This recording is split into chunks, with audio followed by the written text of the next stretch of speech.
வணக்கம். ஆகாஷ்வாணி புதுச்சேரி செய்திச் சுருக்கம் வாசிப்பவர் மலர்விழி.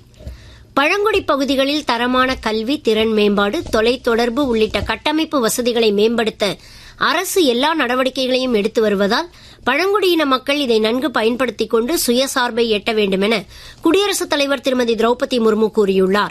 நேற்று மாலை ஒடிசா மாநிலம் நயாகார் மாவட்டத்தில் பாரதிய பிஸ்வ பாசு சபர சமாஜ் அமைப்பின் நிறுவன நாள் விழாவில் அவர் உரையாற்றினார். தீவிர காசநோய் ஒழிப்பு பிரச்சாரம் நாட்டின் அனைத்து மாவட்டங்களுக்கும் விரிவுபடுத்தப்படும் என மத்திய சுகாதார அமைச்சர் திரு ஜே.பி. நட்டா புதுடெல்லியில் நேற்று நடைபெற்ற உலக காசநோய் தின மாநாட்டில் அறிவித்துள்ளார்.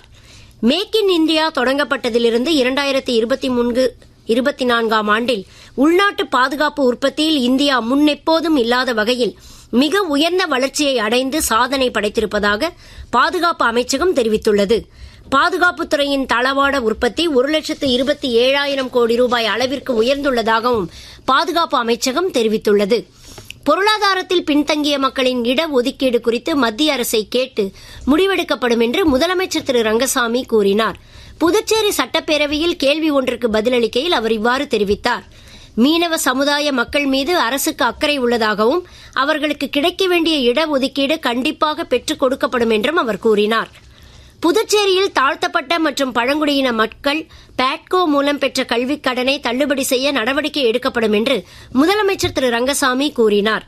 சட்டப்பேரவை எதிர்க்கட்சித் தலைவர் திரு சிவா இதுகுறித்து எழுப்பிய கேள்விக்கு பதிலளிக்கையில் அவர் இவ்வாறு தெரிவித்தார்.